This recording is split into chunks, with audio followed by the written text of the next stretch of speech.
Hello everyone, I am Hema this side. Welcome back to Extreme Markets. And आज का जो दिन है वो सबसे ज़्यादा इम्पोर्टेंट है। टॉपिक बताने से पहले मैं सबसे पहले आपको बताती हूँ कि आज हम बोलेंगे कि आज फेड डे है, राइट? Fed day. एंड उसमें क्या है, यस, FOMC एनालिसिस एपिसोड 7 आपके सामने आज रिलीज होगा, जिसमें हम करंट सिचुएशन के अकॉर्डिंग ही आपको एनालाइज कराएंगे, क्योंकि आज का दिन सबसे इम्पोर्टेंट रहने वाला है और जिसको हम बोल सकते हैं कि फॉर द होल ईयर जिस दिन का वेट हो रहा था। तो एज ऑलवेज हमारे साथ आज के एनालिसिस के लिए अवेलेबल है mister Pankaj. Welcome sir. And आज हम जो टॉपिक करेंगे उस पर सबसे पहले आप लोगों को बेसिक इंट्रोडक्शन पता होनी चाहिए कि व्हाट इज FOMC और कितने पार्ट्स में FOMC रिलीज हो रही है जो इम्पोर्टेंस रखती है फॉरेक्स में। तो सर आप थोड़ा सा एक्सप्लेन करोगे इनिशियल हमारे लिए? FOMC, as everyone know, as you know also, we have provided FOMC news of the every month, right? किसी मंथ FOMC की मीटिंग्स नहीं होती, once in 8 times in year FOMC की मीटिंग्स रिलीज होती है, राइट? तो ये मीटिंग आपकी अराउंड मोर देन आवर या नियरली 1 आवर के डिस्कशन के बीच में होती है, जिसमें आपके फेडरल बैंक के चेयरमैन हो गया, डायरेक्टर्स हो गए, मल्टी जो बड़े बड़े, हम एक तरीके से सिंपल भाषा में बोले, बड़े लोग जो अपने इंटरेस्टेड चेंजेस करना है, कोई चीज को अपना लेन देन हो गया, गुड एंड सर्विसेज हो गया, उसमें कितना चेंजेस हो रहा है, काफी बड़े नंबर्स पे इसमें अपनी प्रिडिक्शन पे चेंजेस आते हैं, राइट? तो FOMC is the one of the biggest forex trading news, right?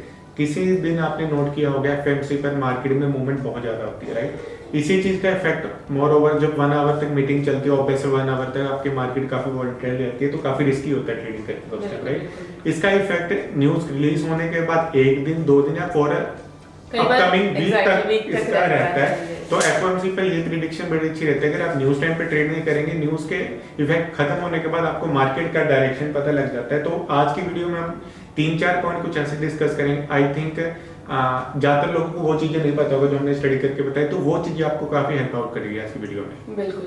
Starting करते हैं जितने पार्ट्स में FOMC की जो न्यूज है वो रिलीज होने वाली है। लाइक फर्स्ट आपका आएगा FOMC interest rate, sorry Fed interest rate. Like कि यूएस का जो बैंक है, सेंट्रल बैंक, वो अपना इंटरेस्ट रेट कितने पर कीप करेगा, कट करता है या क्या डिसीजन रहता है उनका, जिसके बारे में हम पहले काफी हर वीडियो में हम ये डिस्कस करते आ रहे हैं, क्योंकि ईयर के स्टार्टिंग से लेकर ये एक्सपेक्टेड था कि 2024 में फेड जो है वो रेट कट करेंगे। Even 3 to 4 rate cuts expected थे, बट अभी तक कोई भी नहीं हुआ था, राइट? तो एक फेड पाइवट रीच होने का वेट हो रहा था, और इस बार का जो डेटा है उसके अकॉर्डिंग काफी हद तक मार्केट में प्रोबेबिलिटी ये है कि रेट कट फॉर श्योर इस बार होने वाला है। क्योंकि हमने पिछले जितनी भी वीडियो देखोगे वो हैव ऑलरेडी टोल्ड कि FOMC में Fed will gonna changes the rate, they will gonna cut the rate in September. हमने लास्ट 3-4 वीडियो में क्लियरली बोला था। डिले किया, जून डिले हुआ, जुलाई डिले हुआ, अगस्त डिले हुआ, फाइनली सितंबर आ गया, जिसके कारण ये FOMC मोस्ट प्रोबेबली हमारे अकॉर्डिंगली इस ईयर की सबसे ज्यादा मूवमेंट पे FOMC हो सकती है, क्योंकि NFP डेटा ऐसा है, सभी चीजें ऐसी आई है। बट अब क्या है, लास्ट जो रेट है वो है 5.50% BPS पे होल्ड। अब उसके बाद जो एक्सपेक्टेड है अकॉर्डिंग टू फोरकास्ट या मार्केट में जो ज्यादा प्रोबेबिलिटी है वो है 25 BPS कट होने की, जो फोरकास्ट हम बता सकते हैं, क्योंकि आप सबको फोरकास्ट की लैंग्वेज में ज्यादा क्लियर है। तो फोरकास्ट जो 5.25% का है, राइट? और एक्सपेक्टेड, बट मार्केट में क्या एक्सपेक्टेड है ड्यू टू डेटा कि वो जो रिलीज होने वाला है रेट कट वो 50 BPS से हो सकता है, राइट?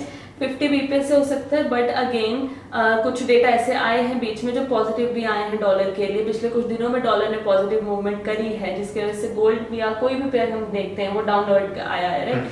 तो अब उस बेसिस पर कहीं ना कहीं 50 BPS होता है रेट हाइक या 25 BPS होता है, इस पे एक स्ट्रॉन्ग पॉइंट रहेगा, और ये एक मेजर डिसीजन है जो मेन FOMC का टॉपिक रहने वाला है इस बार। एंड अब रेट कट होने पे डेफिनेटली डॉलर जो है वो वीक होता है। मैं व्यूअर्स को यही बताऊंगी कि रेट कट होने पे डॉलर वीक होता है, बट अगर वो 5.25 पे होल्ड रहता है, एक हमारा पॉइंट ऑफ व्यू है जो जनरली फॉलो करता है, अगर ये 5.25 पे मतलब रेट 25 BPS से ही कम होते हैं, 25 से ही कम होते हैं, तो आपका जो US डॉलर है वो इंस्टेड ऑफ वीक होने की बजाय वो स्ट्रॉन्ग हो जाएगा, क्योंकि एक्सपेक्टेड जो है उसी के बराबर आपका वर्किंग चल रही है। 25 BPS से ही रेट जो है वो कट हुए हैं। अगर 50 आता है, 50 के थ्रू अगर चेंज होते हैं, क्योंकि काफी टाइम बाद चेंज हो रहा है रेट, हमारा जो इंटरेस्ट रेट है फेड का काफी टाइम बाद चेंज हो रहा है, तो अगर वो 50 से होता है तो वो स्ट्रांगली वीक होने वाला है डॉलर, एंड उसके बाद बाकी पेयर्स की मूवमेंट उसके अकॉर्डिंग हम आज डिस्कस करेंगे। बट ये बहुत इंपॉर्टेंट है ऑब्जर्व करना आप सबके लिए, अगर 50 पे जाता भी है, 25 बीपीएस का अगर रेट कट होता है, जो एक्सपेक्टेड ज्यादा है अकॉर्डिंग टू मी, आपके पॉइंट ऑफ व्यू भी मैं इस पे जानना चाहूंगी, क्योंकि अभी 25 से अगर होता है देन डॉलर स्ट्रांग है। डॉलर स्ट्रांग है, ये रीजन भी जो आपने बताया काफी मोर ओवर पावरफुल फैक्टर रहेगा। उसके कारण जो मार्केट की मूवमेंट रहेगी, मैं आपको 2 पॉइंट ऐसे बताने जाऊंगा। पिछले अगर आप जून में देखेंगे, हमने वीडियो में बोला था इफ यू विल गो ना गूगल, ये आप गूगल भी कर सकते हैं, जो इलेक्शंस हमारे नवंबर में आने हैं आफ्टर 2 मंथ्स, अराउंड 1.5 मंथ रह गया। तो जब ट्रंप फेवरेट रहा है, हम पिछली हिस्ट्री निकाल के देखिए, ट्रंप ने भी अपने मुंह से उसने ऑफिशियली बोला था if I am favourite in the elections, अगर मेरी ज्यादा पावर है मैं डॉलर को नीचे नहीं गिरने दूंगा, मैं डॉलर को स्ट्रांग ही रखूंगा, राइट। क्यों? ट्रंप ने जो बोला, ऑब्वियस अगर विनिंग होती है तो ऑब्वियस मार्केट काफी मूवमेंट पे रहेगी। तो इस टाइम जो करंट अभी स्टेटस चल रहा है, 51% चांसेस जो ट्रंप के फेवरेट के ही हैं, चांसेस नहीं कि 55% Trump is the favourite for the US election, right. दूसरी चीज है, Trump has already launched a crypto platform also. On the I think 2 days back on 14th of September, okay. Trump ने बोला था I have launched the, officially उन्होंने बोलते हैं launched the crypto platform.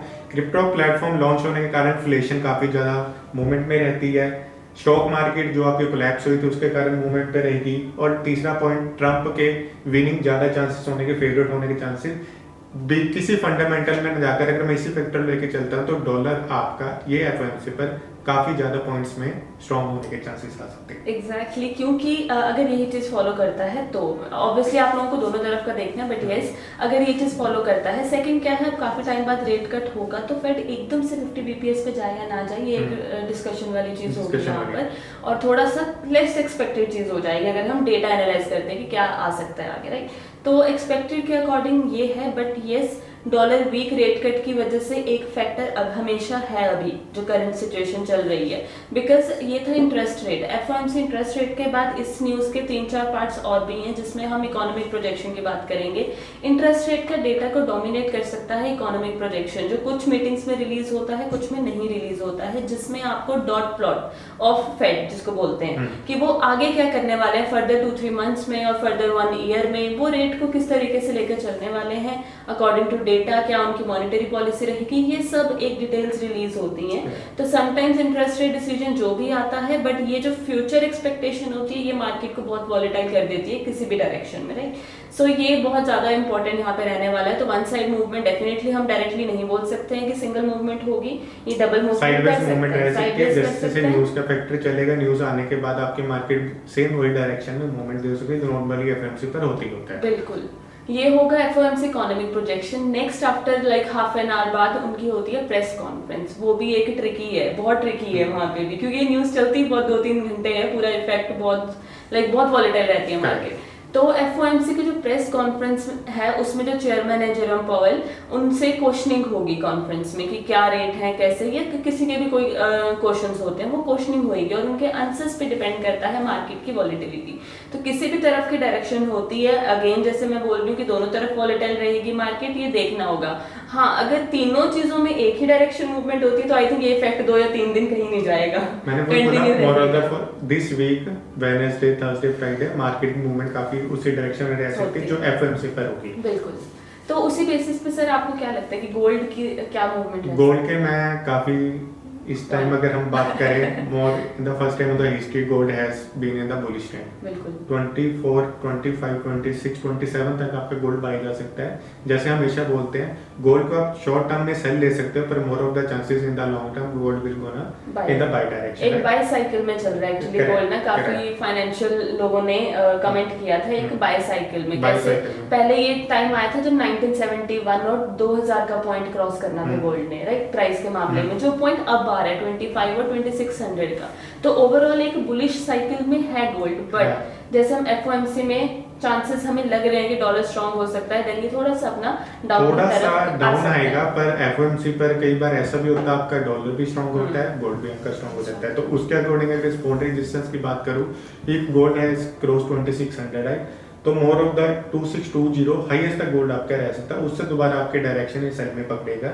Lowest की बात करो तो करंट अगर मार्केट को हम देख के चल रहे हैं, आज एफएमसी रिलीज होनी है, तो अगर 2570 के अराउंड आपका गोल्ड मूवमेंट दे रहा है, मोर ऑफ द चांसेस 25 30 40 50 इस तक आपकी स्पॉट लेवल बन सकती है। पर मोर ऑफ द अगर ये आपको 2600 क्रॉस कर देता है तब भी आप ट्रेड ना ले। अगर एक सेफ ट्रेड लेना चाहते हैं 2620 के अराउंड जब भी गोल्ड आपकी मूवमेंट देगा, वहां से आप एक काफी परफेक्ट सिग्नल लेके सेलमेंट गोल्ड में प्योर एक आप ट्रेड ले सकते हैं। बिल्कुल डाउनवर्ड है ये 2650 का जो पॉइंट है, स्ट्रॉन्ग सपोर्ट है, स्ट्रॉन्ग स्पॉट ये रहेगा, यहाँ से मार्केट दोबारा अपनी मूवमेंट बुलिश में ले सकती है। एंड आफ्टर दैट मैं जेपीवाई का थोड़ा सा डिस्कस करती हूँ। लास्ट जेपीवाई काफी डाउन आया था, हमने पिछली वीडियोस में बताया था कि 139 एक साइकोलॉजिकल लेवल अप्रोच कर रहा है यूएसडी जेपीवाई, राइट, और वो वहां तक अप्रोच किया था। अब उसके बाद 139 तक आया है तो 0.55, उसके बाद दोबारा रिकवर किया है कल के दिन में। एंड अभी नेक्स्ट बीओजे ने ये बोला है कि नेक्स्ट अभी वो रेट होल्ड रख रहे हैं, उनकी अभी मीटिंग, यस, तो वो रेट होल्ड रख रहे हैं, बट इन फ्यूचर वो रेट हाइक के ऑप्शन पे भी हैं, जो क्या कर रहा है यूएसडी जेपीवाई को वीक कर रहा है और जापानीज येन को स्ट्रॉन्ग कर रहा है, जिसकी वजह से डॉलर कहीं ना कहीं वीक होने के थोड़ा सा एक फैक्टर वहां से आ जाता है। अगर हम पेयर की बात करते हैं तो यूएसडी जेपीवाई के मैं कुछ आपको सपोर्ट लेवल बताना चाहूंगी, जिसमें 139.5 अराउंड ट्रेड कर रहा था, ये लोएस्ट दिया था, उसके बाद 139 और 138। एंड अगर हम बात करते हैं कि काफी वीक होता है डॉलर तो 136 तक का जो सपोर्ट है वो कैप्चर हो सकता है। अपसाइड में अगेन 141 और 142 अगर ये क्रॉस होता है एज ए रेजिस्टेंस, अगर डॉलर स्ट्रांग होता है, देन अगर ये क्रॉस होता है तो 143 और 144 का जो पॉइंट है बेसिकली वो उस रेंज में रह सकता है, राइट। ये कुछ पॉइंट्स है यूएसडी जेपीवाई के लिए। नेक्स्ट फॉर यूरो यूएसडी से सपोर्ट एंड रेजिस्टेंस करते हैं। यूएसडी की करंट जो पिवट पॉइंट स्ट्रांग लेवल अभी जो चल रही है 1.112 समथिंग चल रही है। इसकी स्ट्रांग जो आपकी रेजिस्टेंस मेरे को जो दिख रही है 1.18 से लेकर 1.2 तक हाईएस्ट रहेगी। क्योंकि लास्ट एफएमसी के मैं फोरकास्ट को फॉलो करके लास्ट एफएमसी की मूवमेंट को लेकर ही आपको ये बता रहा हूँ। लोएस्ट नहीं जाएगा ज्यादा, मोर ऑफ द चांसेस है, पर स्टिल अगर हम एक स्पोर्ट की बात करें तो 1.08 500 से लेकर 600 तक आपका यूरो यूएसडी रह सकता है। पर पहली चीज आपकी डॉलर स्ट्रॉन्ग होने के लिए, बिल्कुल। And moving forward GBP USD, GBP का सीपीआई डेटा आज रिलीज होने वाला है, इन्फ्लेशन, तो वो इम्पैक्ट करेगा। बट जो हमारे एनालिसिस है अभी के लिए, उसमें रेजिस्टेंस लेवल अगर हम जीबीपी यूएसडी का देखें वो 1.3260 काफी ऊपर का लेवल है, बट उससे नीचे 1.3234 का जो पॉइंट है वो कैप्चर कर सकता है ऑन द अपसाइड। 1.3234 देन 1.330 का जो मेन रेजिस्टेंस लेवल है, बिल्कुल। एंड उसके बाद सपोर्ट अगर हम देखते हैं तो 1.3116, उसके बाद 1.3076 एंड 1.3027 के जो पॉइंट्स हैं ये एज ए सपोर्ट एक्ट कर सकते हैं फॉर जीबीपी यूएसडी। ये हमारे कुछ इंपॉर्टेंट पेयर के एनालिसिस हैं, जिसपे एक पेंडिंग है जो मैं काफी व्यूअर्स को चाहिए होता है कि डॉलर में क्या मूवमेंट हो सकती है। तो डॉलर अगर हम स्ट्रॉन्ग देखते हैं देन रिकवर कर सकता है अगेन 1.2.89 टू 1.3.18, ये जो रेंज रहेगी यहाँ तक रिकवरी कर सकता है। एंड डाउनवर्ड जो हो सकता है वो अगेन जैसे अब 99.5 तक डाउन हो चुका था, राइट, उसके बाद 99 98 के जो पॉइंट्स है ये कैप्चर होने की वेट रहेगी अगर एफओएमसी में रेट कट होते हैं 50 बीपीएस से। सो बीपीएस से रेट कट होते हैं 50 होता है या 25 होता है, ये तो हमें एफएमसी की न्यूज़ में भी पता चलेगा। हमारी ट्राई थी कि आपको मार्केट की प्रेडिक्शन एनालाइज कितना अच्छे तरीके से डिलीवर कर सके वो हमने आपको किया। आई होप ये पॉइंट्स को लेके पिछली बार की वीडियो की तरह जैसे हमने बताया काफ़ी हमारे व्यूअर्स ट्रेडर्स के मैसेज आते हैं, हमने फॉलो किया, हमने अच्छा प्रॉफिट बनाया। तो हमारी यही कोशिश रहती है कि जो भी क्लाइंट हमारे साथ जुड़ा हुआ है एक वो प्रॉफिटेबल ट्रेडर बन सके। बिल्कुल, तब तक all the very best for FOMC. हम नेक्स्ट वीडियो में बाकी की डिस्कशन और बाकी के अपडेट्स भी आपको देते रहेंगे as always. And thank you everyone. जैसे हमेशा कहता हूँ एक्सट्रीम मार्केट के चैनल को सब्सक्राइब कीजिए, जितना शेयर हो सके इस वीडियो को शेयर कीजिए ताकि आपके दोस्तों को, व्यूअर्स को, ट्रेडर्स को मार्केट अवेयरनेस की और नॉलेज बन सके। तो वीडियो देखने के लिए थैंक यू वेरी मच।